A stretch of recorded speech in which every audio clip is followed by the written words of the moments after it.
Hello everyone, welcome back to my channel. আমি পিয়ালি বলছি বাহরিন থেকে। আজকে আমরা চলে এসেছি বাহরিনের দুমিস্তান বিচে। তোমাদের আগেও বলেছি যে বাহরিনে প্রচুর বিচ আছে এক্সপ্লোর করার জন্য, তার মধ্যে একটি হচ্ছে দুমিস্তান বিচ। চলো দেখে নেওয়া যাক বিচটি কেমন। গাড়ি পার্কিংয়ে রাখার সময় চোখে পড়লো এই দেখো গোল্ড হোম। এই যে এবার গাড়িটা থামিয়ে একটু নামলাম বিচের সামনে। চলো একটু হেঁটে হেঁটে দেখি।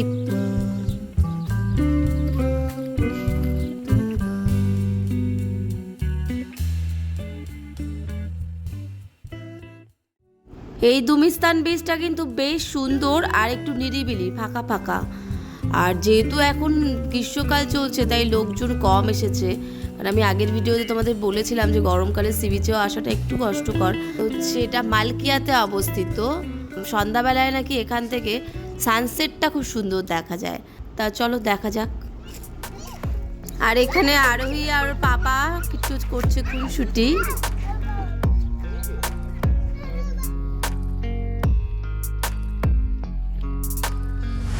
আর কি বন্ধুরা, দূরে কিছু দেখতে পাচ্ছো?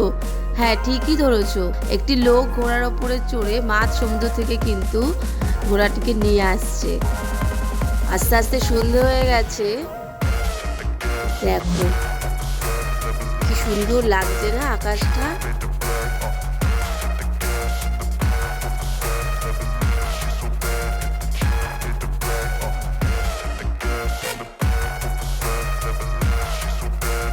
এবারে চলো একটু এগিয়ে যাওয়া যাক, দেখি ওদিকে কি আছে। দেখো রাস্তার দুধারে কিন্তু সমুদ্র।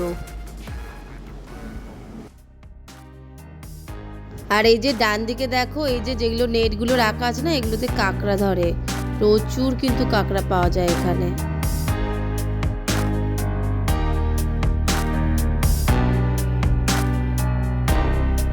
আস্তে আস্তে সানসেট হতে শুরু করেছে। চলো দেখি সানসেটটা। শুনেছি তো ভীষণ সুন্দর লাগে নাকি। আর ঠিক এই স্পটটায় দাঁড়িয়ে ফটোগুলো এত সুন্দর আসছিল, আমাদের তো অনেকগুলো ফটো এখানে দাঁড়িয়ে দাঁড়িয়ে তোলা হয়ে গেছে। তোমাদের প্রথমেই বলেছিলাম না, এখান থেকে হচ্ছে সানসেটটা ভীষণ সুন্দর লাগে দেখতে। সত্যি তাই, নিজের চোখে না দেখলে বিশ্বাসই করতাম না।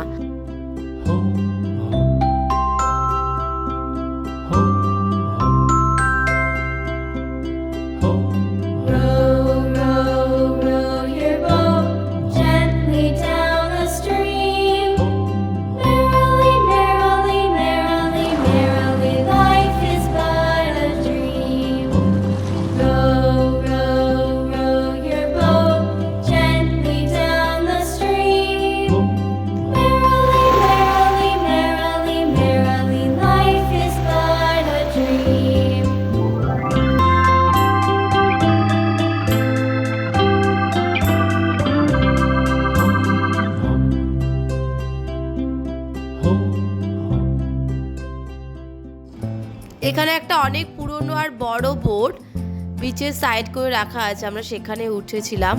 ওখান থেকে সানসেটটা দেখতে আরো সুন্দর লাগছিল, তাই জন্য আমরা তো ফটোশুট করেই যাচ্ছিলাম।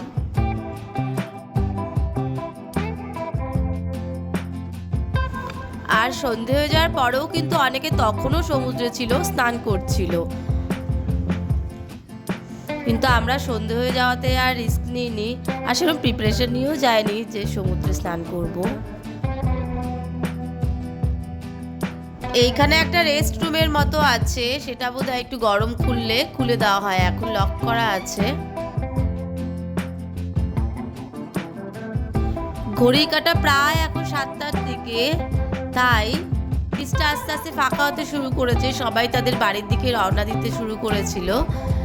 কিন্তু আর একটু গরম বলে একটু নিরিবিলিও ছিল। আশা করছি ওয়েদার চেঞ্জের সাথে সাথে এতটা ফাঁকা থাকবে না।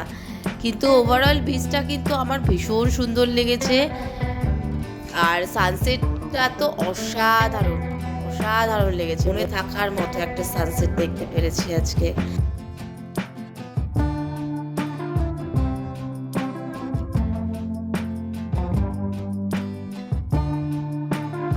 আমার এই আজকের ব্লগটি তোমাদের কেমন লাগলো প্লিজ কমেন্ট করে জানিও। ভালো লাগলে একটা লাইক দিয়ে দিও আর শেয়ার করে দিও। আর যারা সাবস্ক্রাইব করে প্লিজ সাবস্ক্রাইব করে দিও আমার চ্যানেলটিকে। দেখা হচ্ছে নতুন কোনো ব্লগে নতুন কোনো টপিক নিয়ে। সবাই ভালো থেকো, বাই বাই।